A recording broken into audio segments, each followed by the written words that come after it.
Imagine to give thanks in everything when your world is upside down. Sounds impossible, right? Like asking someone who just got soaking wet to be grateful for the rain? Well, for years, that's exactly how I felt about 1 Thessalonians 5:18. It reads, "Rejoice always, pray without ceasing, in everything give thanks, for this is the will of God in Christ Jesus for you." My gut reaction was always, wait, everything? Kind of like the epic canoe trip where my friend and I battled a giant, unwieldy boat. We spent more time trying not to flip that darn canoe than actually fishing. And sure enough, the river claimed a few of our poles as tribute. Or the unforgettable fishing trip where I used my homemade slingshot to cast out a bait. A brilliant idea, in theory. I packed that bait ball so tight, launched it with gusto, only for it to detonate midair and coat my husband, who was right there in the boat, with a fine mist of fish attracted. How am I supposed to be thankful? Some folks are just naturally happy. That's not me. But even the most Pollyanna personalities I've ever met, they have a limit too, right? We all have faced excruciating pain or loss, or at some point, just thinking, I can't take another thing. Positivity can only stretch so far, and then it will snap. And here's the kicker.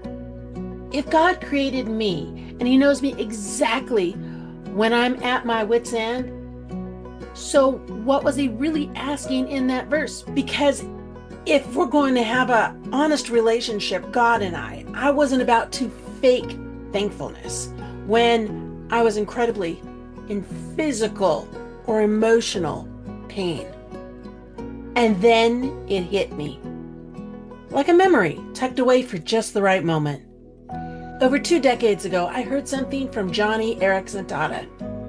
She urged those who were listening to her to reread that verse. And so I did. In everything, give thanks. And that's when the light came on. My brain had always interpreted as give thanks for everything. But that's not what it said. There's a big, big difference. It's not about being thankful for suffering, for evil, for hardship. It's about maintaining a grateful heart and expressing thanks in the midst of those things.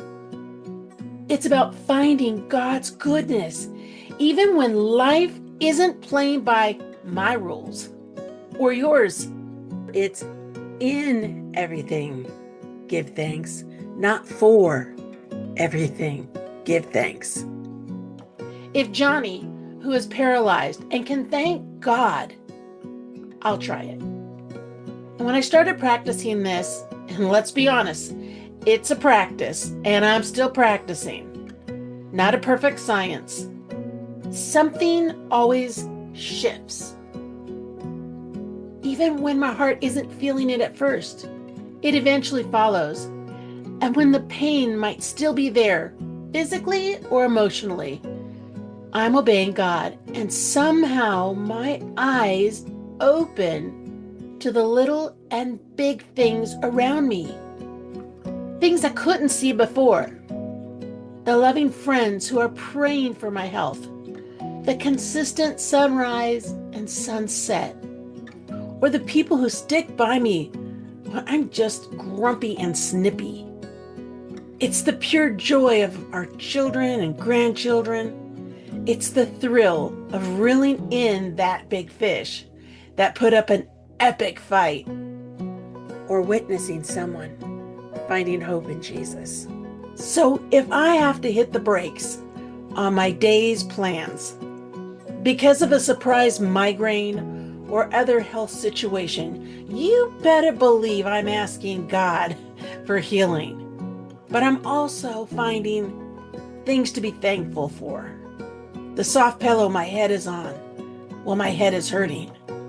My cozy bed, the blankets I'm wrapping myself up in. My heart, which was just moments ago so disappointed at the canceled plans, starts to find a sense of peace because I know God can heal me if He chooses.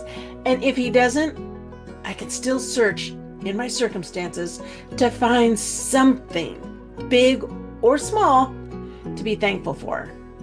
It's not always easy, but it makes a world of difference.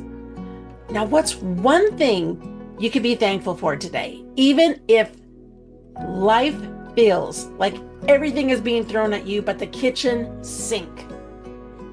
Let me know in the comments below. Remember, because He lives, it does change everything.